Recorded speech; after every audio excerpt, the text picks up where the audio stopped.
Mrs. Arbour, good afternoon, and thank you for coming to Guatemala and share with us your experience, and thank you for your concern about our system of justice. As Guatemalans, we really appreciate the company of the international community in this journey of building our democracy. As you know, we are one of the youngest democracies in the world. And of course, as a nation, we learn every day from others and from our own experience what will be the best way to build a better country for everyone in Guatemala. Let me share my reflections to the audience in Spanish, and thank you again for visiting Guatemala. Buenas tardes a todos. Como se ha anunciado aquí ya, sabrán que soy el embajador designado para representar a Guatemala en los Estados Unidos. Y quiero dejar claramente establecido que lo que voy a expresar no puede ni debe ser atribuido como una declaración oficial del despacho del presidente de la República, ni de la Cancillería guatemalteca, ni de la Embajada de Guatemala en Washington. Me han autorizado para participar como una deferencia a la oficina del Alto Comisionado y porque esta invitación fue formulada y aceptada hace varias semanas. Así que lo que voy a expresar son expresiones de un ciudadano guatemalteco común y corriente, que ha acompañado el proceso democrático nacional desde hace 30 años, siempre con optimismo, esperanza y entusiasmo. Antes de aportar mis reflexiones, agradecerle al doctor Brunori por la invitación a compartir en esta importante iniciativa. Al mismo tiempo, expresar mi satisfacción por el privilegio de compartir este panel de comentarios con el doctor Edelberto Torres Rivas, de gran aprecio y respeto en nuestra sociedad.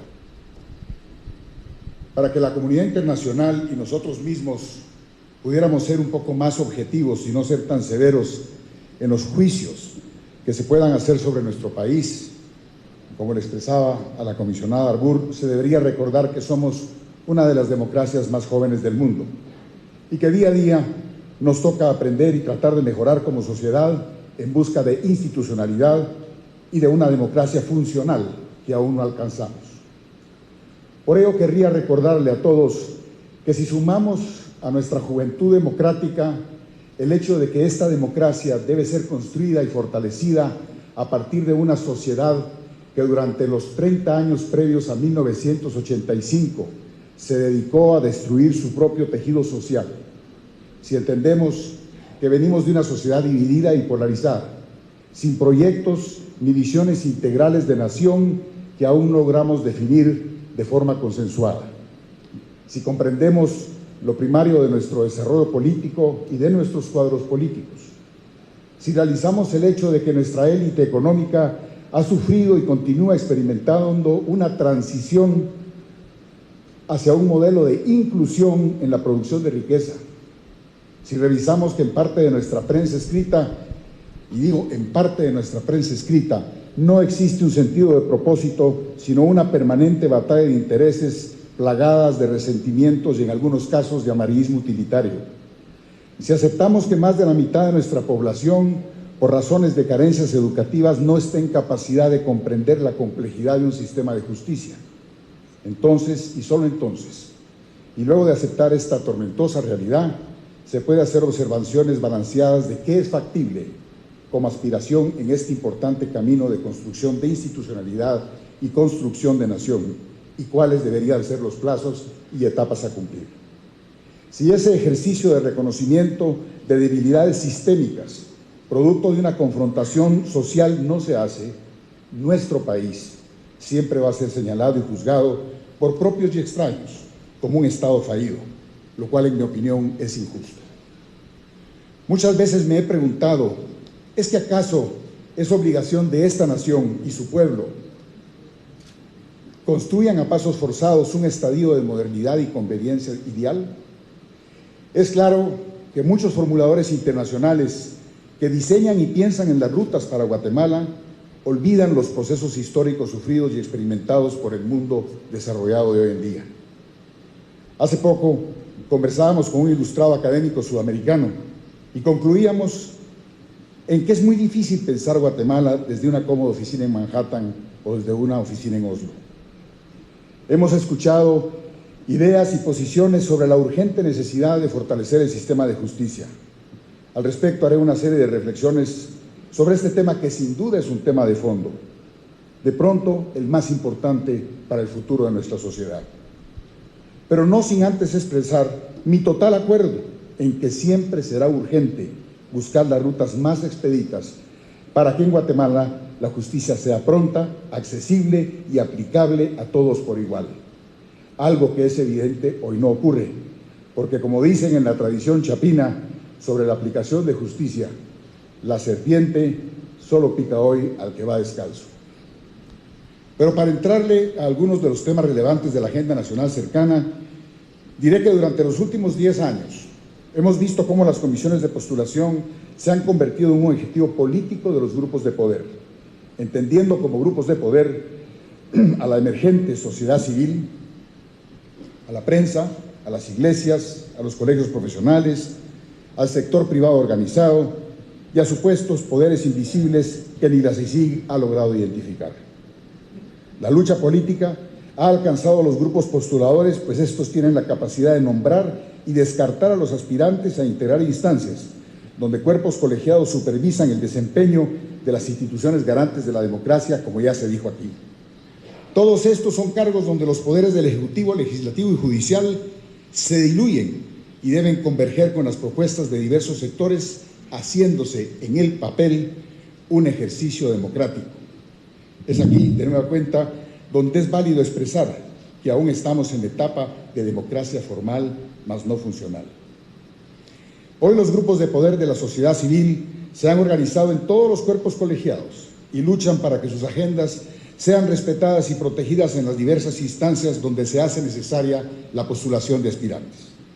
Hoy, las críticas de algunos grupos organizados nos dicen que el proceso de postulación se ha debilitado y se ha contaminado, que los nominados tienen agenda particular y que los grupos de poder tienen sus enviados a cada cargo para que la discrecionalidad que se puede ejercer se incline hacia un lado predefinido.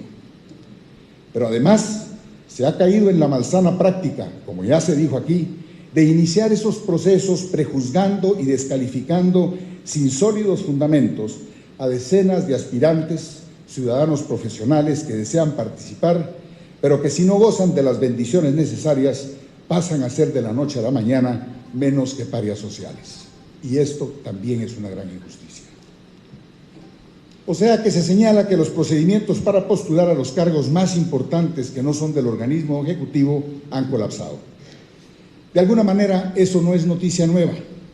Durante los últimos 100 años, los grupos de poder han hecho sus propuestas al gobernante de turno para que elija entre los más prominentes de diversos sectores a los funcionarios que encabezarán organismos autónomos y semiautónomos. En la práctica hoy, las comisiones de postulación encasillan a los poderes del Estado a tomar una decisión donde se cierra la lista a conveniencia de los grupos que controlan la postulación, una especie de balance de poderes. El mecanismo actual democratizó esa práctica y por mandato legal ha abierto el espacio para que diversos cuerpos colegiados sometan a consulta de sus integrantes las diversas propuestas. No nos engañemos, es pura política, donde incluso el interés popular tiene mínima representación.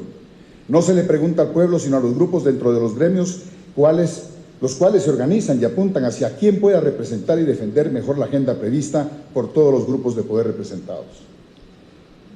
Ahora, algunos quieren cambiar ese mecanismo, el cual no se dejó crecer y fortalecer, sino se convirtió en un objetivo político de esas cúpulas de poder social, político y económico.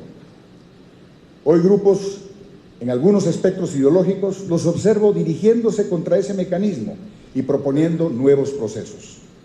Buscan cómo asegurar mejor la ruta a seguir para llevar a cabo su posicionamiento.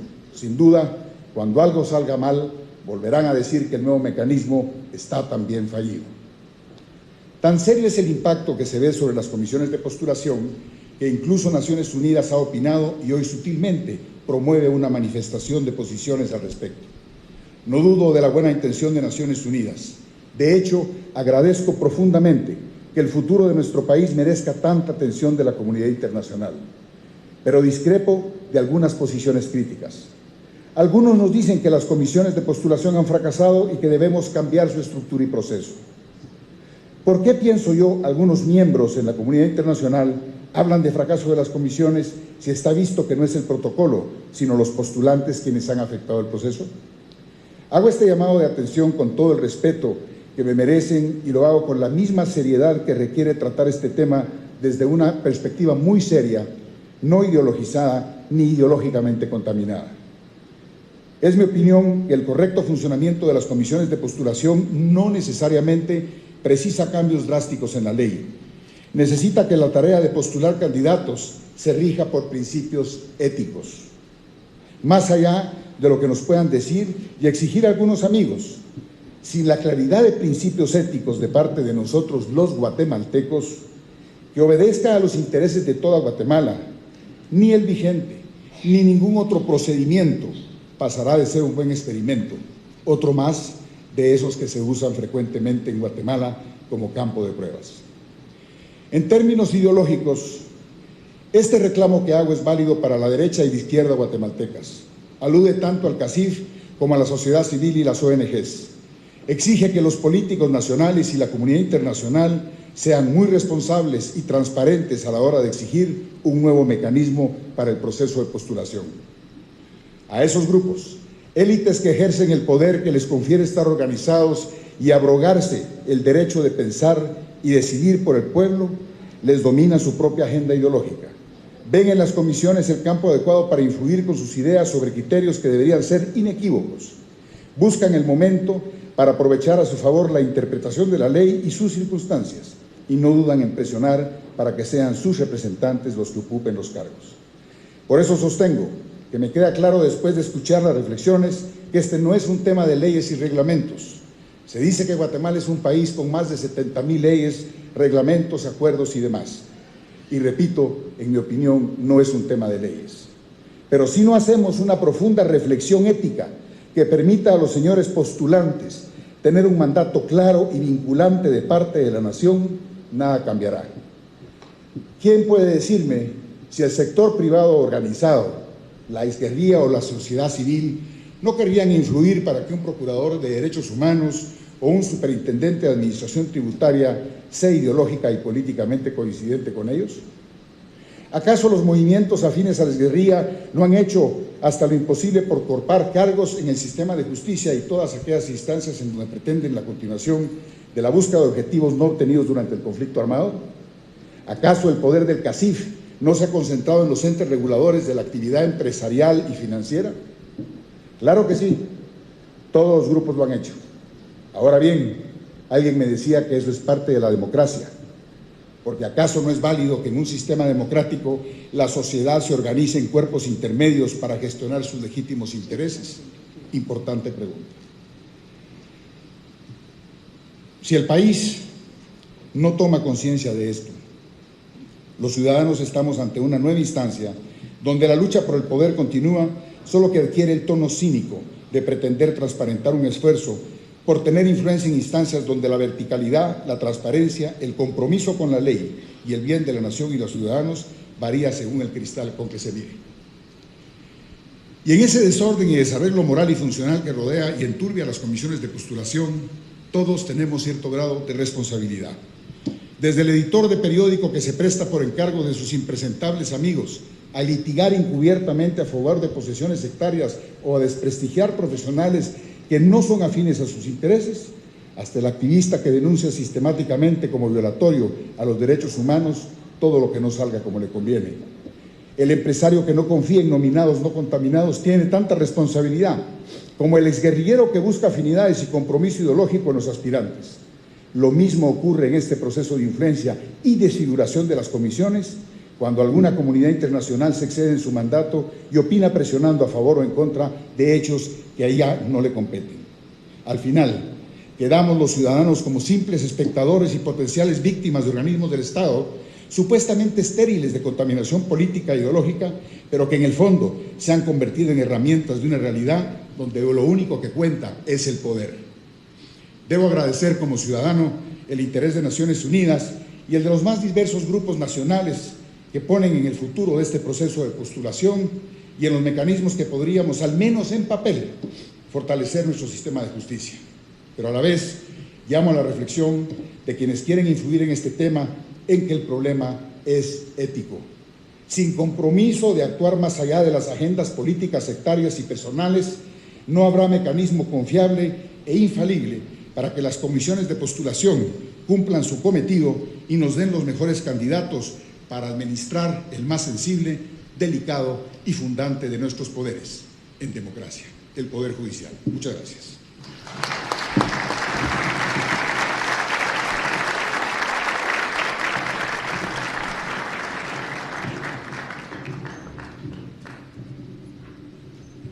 Muchas gracias al señor. Señor Procurador de los Derechos Humanos, Jorge de León, señor Embajador de los Estados Unidos, Arnold Chacón, señor Alberto Brunori, representante de la Oficina del Alto Comisionado de Derechos Humanos de Naciones Unidas, doctor Alberto Torres Rivas, señora Presidenta del International Crisis Group, Luis Arbur, distinguidos embajadores, distinguidos miembros del Foro Guatemalteco, señoras y señores. Mrs. Arbur, good afternoon, and thank you for coming to Guatemala and share with us your experience, and thank you for your concern about our system of justice.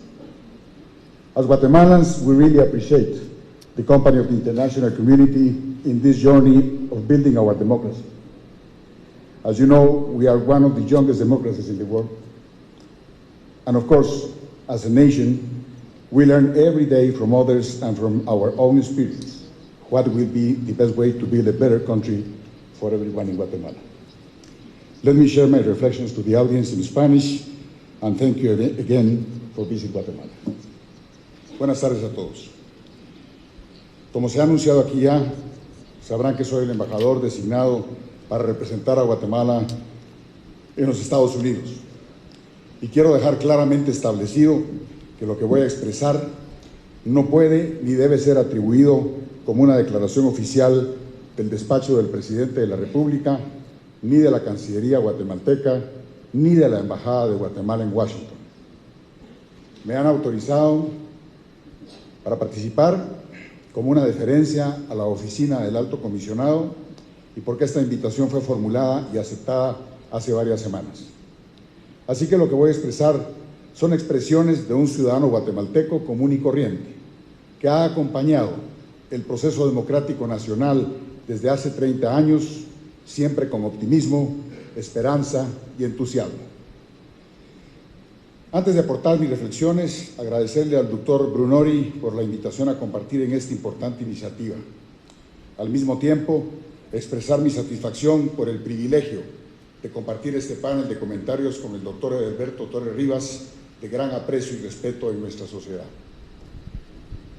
Para que la comunidad internacional y nosotros mismos pudiéramos ser un poco más objetivos y no ser tan severos en los juicios que se puedan hacer sobre nuestro país, como le expresaba a la comisionada Arbur, se debería recordar que somos una de las democracias más jóvenes del mundo y que día a día nos toca aprender y tratar de mejorar como sociedad en busca de institucionalidad y de una democracia funcional que aún no alcanzamos. Por ello querría recordarle a todos que si sumamos a nuestra juventud democrática el hecho de que esta democracia debe ser construida y fortalecida a partir de una sociedad que durante los 30 años previos a 1985 se dedicó a destruir su propio tejido social. Si entendemos que venimos de una sociedad dividida y polarizada, sin proyectos ni visiones integrales de nación que aún logramos definir de forma consensuada. Si comprendemos lo primario de nuestro desarrollo político y de nuestros cuadros políticos. Si realizamos el hecho de que nuestra élite económica ha sufrido y continúa experimentando una transición hacia un modelo de inclusión en la producción de riqueza. Si revisamos que en parte de nuestra prensa escrita, y digo en parte de nuestra prensa escrita, no existe un sentido de propósito, sino una permanente batalla de intereses plagadas de resentimientos y en algunos casos de amarillismo utilitario. Si aceptamos que más de la mitad de nuestra población por razones de carencias educativas, no esté en capacidad de comprender la complejidad de un sistema de justicia. Entonces, y solo entonces, y luego de aceptar esta tormentosa realidad, se puede hacer observaciones balanceadas de qué es factible como aspiración en este importante camino de construcción de institucionalidad y construcción de nación, y cuáles deberían ser los plazos y etapas a cumplir. Si ese ejercicio de reconocimiento de debilidades sistémicas, producto de una confrontación social, no se hace, nuestro país siempre va a ser señalado y juzgado por propios y extraños como un Estado fallido, lo cual en mi opinión es injusto. Muchas veces me he preguntado, ¿es que acaso es obligación de esta nación y su pueblo construyan a pasos forzados un estadio de modernidad y conveniencia ideal? Es claro que muchos formuladores internacionales que diseñan y piensan en las rutas para Guatemala olvidan los procesos históricos sufridos y experimentados por el mundo desarrollado de hoy en día. Hace poco conversábamos con un ilustrado académico sudamericano y concluíamos en que es muy difícil pensar Guatemala desde una cómoda oficina en Manhattan o desde una oficina en Oslo. Hemos escuchado ideas y posiciones sobre la urgente necesidad de fortalecer el sistema de justicia. Al respecto haré una serie de reflexiones sobre este tema que sin duda es un tema de fondo, de pronto el más importante para el futuro de nuestra sociedad. Pero no sin antes expresar mi total acuerdo en que siempre será urgente buscar las rutas más expeditas para que en Guatemala la justicia sea pronta, accesible y aplicable a todos por igual. Algo que es evidente hoy no ocurre, porque como dicen en la tradición chapina sobre la aplicación de justicia, la serpiente solo pica hoy al que va descalzo. Pero para entrarle a algunos de los temas relevantes de la agenda nacional cercana, diré que durante los últimos 10 años hemos visto cómo las comisiones de postulación se han convertido en un objetivo político de los grupos de poder, entendiendo como grupos de poder a la emergente sociedad civil, a la prensa, a las iglesias, a los colegios profesionales, al sector privado organizado y a supuestos poderes invisibles que ni la CICIG ha logrado identificar.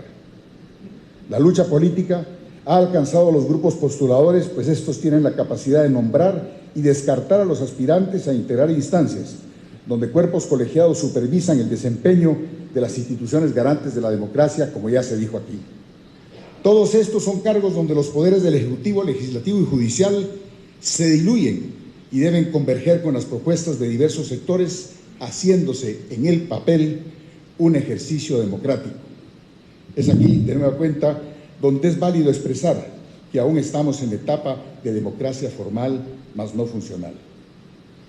Hoy los grupos de poder de la sociedad civil se han organizado en todos los cuerpos colegiados y luchan para que sus agendas sean respetadas y protegidas en las diversas instancias donde se hace necesaria la postulación de aspirantes. Hoy, las críticas de algunos grupos organizados nos dicen que el proceso de postulación se ha debilitado y se ha contaminado, que los nominados tienen agenda particular y que los grupos de poder tienen sus enviados a cada cargo para que la discrecionalidad que se puede ejercer se incline hacia un lado predefinido.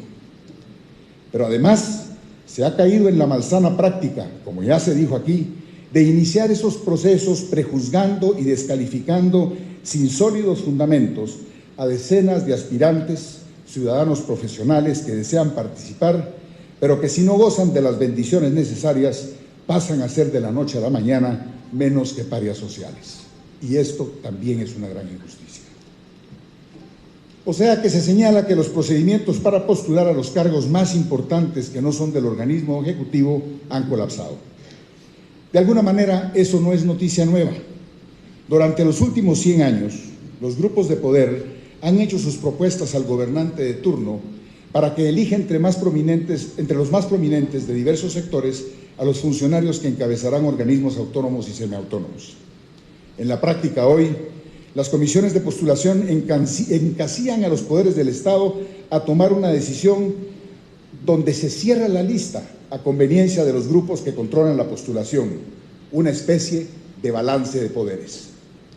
El mecanismo actual democratizó esa práctica y por mandato legal ha abierto el espacio para que diversos cuerpos colegiados sometan a consulta de sus integrantes las diversas propuestas. No nos engañemos, es pura política, donde incluso el interés popular tiene mínima representación. No se le pregunta al pueblo, sino a los grupos dentro de los gremios, los cuales se organizan y apuntan hacia quién pueda representar y defender mejor la agenda prevista por todos los grupos de poder representados. Ahora, algunos quieren cambiar ese mecanismo, el cual no se dejó crecer y fortalecer, sino se convirtió en un objetivo político de esas cúpulas de poder social, político y económico. Hoy grupos, en algunos espectros ideológicos, los observo dirigiéndose contra ese mecanismo y proponiendo nuevos procesos. Buscan cómo asegurar mejor la ruta a seguir para llevar a cabo su posicionamiento. Sin duda, cuando algo salga mal, volverán a decir que el nuevo mecanismo está también fallido. Tan serio es el impacto que se ve sobre las comisiones de postulación que incluso Naciones Unidas ha opinado y hoy sutilmente promueve una manifestación de posiciones al respecto. No dudo de la buena intención de Naciones Unidas. De hecho, agradezco profundamente que el futuro de nuestro país merezca tanta atención de la comunidad internacional. Pero discrepo de algunas posiciones críticas. Algunos nos dicen que las comisiones de postulación han fracasado y que debemos cambiar su estructura y proceso. ¿Por qué pienso yo, algunos miembros en la comunidad internacional hablan de fracaso de las comisiones si está visto que no es el protocolo, sino los postulantes quienes han afectado el proceso? Hago este llamado de atención con todo el respeto que me merecen y lo hago con la misma seriedad que requiere tratar este tema desde una perspectiva muy seria, no ideologizada ni ideológicamente contaminada. Es mi opinión que el correcto funcionamiento de las comisiones de postulación no necesariamente precisa cambios drásticos en la ley. Necesita que la tarea de postular candidatos se rija por principios éticos. Más allá de lo que nos puedan decir y exigir algunos amigos, sin la claridad de principios éticos de parte de nosotros los guatemaltecos, que obedezca a los intereses de toda Guatemala, ni el vigente, ni ningún otro procedimiento pasará de ser un buen experimento, otro más de esos que se usan frecuentemente en Guatemala como campo de pruebas. En términos ideológicos, este reclamo que hago es válido para la derecha y la izquierda guatemaltecas. Alude tanto al CACIF como a la sociedad civil y las ONGs. Exige que los políticos nacionales y la comunidad internacional sean muy responsables y transparentes a la hora de exigir un nuevo mecanismo para el proceso de postulación. A esos grupos, élites que ejercen el poder que les confiere estar organizados y abrogarse el derecho de pensar y decidir por el pueblo, les domina su propia agenda ideológica. Ven en las comisiones el campo adecuado para influir con sus ideas sobre criterios que deberían ser inequívocos. Buscan el momento para aprovechar a su favor la interpretación de la ley y sus circunstancias, y no dudan en presionar para que sean sus representantes los que ocupen los cargos. Por eso sostengo que me queda claro después de escuchar las reflexiones que este no es un tema de leyes y reglamentos. Se dice que Guatemala es un país con más de 70,000 leyes, reglamentos, acuerdos y demás. Y repito, en mi opinión, no es un tema de leyes. Pero si no hacemos una profunda reflexión ética que permita a los señores postulantes tener un mandato claro y vinculante de parte de la nación, nada cambiará. ¿Quién puede decirme si el sector privado organizado, la izquierda o la sociedad civil, no querrían influir para que un procurador de derechos humanos o un superintendente de administración tributaria sea ideológica y políticamente coincidente con ellos? ¿Acaso los movimientos afines a la izquierda no han hecho hasta lo imposible por cortar cargos en el sistema de justicia y todas aquellas instancias en donde pretenden la continuación de la búsqueda de objetivos no obtenidos durante el conflicto armado? ¿Acaso el poder del CACIF no se ha concentrado en los entes reguladores de la actividad empresarial y financiera? Claro que sí, todos los grupos lo han hecho. Ahora bien, alguien me decía que eso es parte de la democracia, porque ¿acaso no es válido que en un sistema democrático la sociedad se organice en cuerpos intermedios para gestionar sus legítimos intereses? Importante pregunta. Si el país no toma conciencia de esto, los ciudadanos estamos ante una nueva instancia donde la lucha por el poder continúa, solo que adquiere el tono cínico de pretender transparentar un esfuerzo por tener influencia en instancias donde la verticalidad, la transparencia, el compromiso con la ley y el bien de la nación y los ciudadanos varía según el cristal con que se mire. Y en ese desorden y desarreglo moral y funcional que rodea y enturbia las comisiones de postulación, todos tenemos cierto grado de responsabilidad. Desde el editor de periódico que se presta por encargo de sus impresentables amigos a litigar encubiertamente a favor de posesiones sectarias o a desprestigiar profesionales que no son afines a sus intereses, hasta el activista que denuncia sistemáticamente como violatorio a los derechos humanos todo lo que no salga como le conviene. El empresario que no confía en nominados no contaminados tiene tanta responsabilidad como el exguerrillero que busca afinidades y compromiso ideológico en los aspirantes. Lo mismo ocurre en este proceso de influencia y desfiguración de las comisiones cuando alguna comunidad internacional se excede en su mandato y opina presionando a favor o en contra de hechos que a ella no le competen. Al final, quedamos los ciudadanos como simples espectadores y potenciales víctimas de organismos del Estado supuestamente estériles de contaminación política e ideológica, pero que en el fondo se han convertido en herramientas de una realidad donde lo único que cuenta es el poder. Debo agradecer como ciudadano el interés de Naciones Unidas y el de los más diversos grupos nacionales que ponen en el futuro de este proceso de postulación y en los mecanismos que podríamos, al menos en papel, fortalecer nuestro sistema de justicia. Pero a la vez llamo a la reflexión de quienes quieren influir en este tema en que el problema es ético. Sin compromiso de actuar más allá de las agendas políticas sectarias y personales, no habrá mecanismo confiable e infalible para que las comisiones de postulación cumplan su cometido y nos den los mejores candidatos para administrar el más sensible, delicado y fundante de nuestros poderes en democracia, el Poder Judicial. Muchas gracias.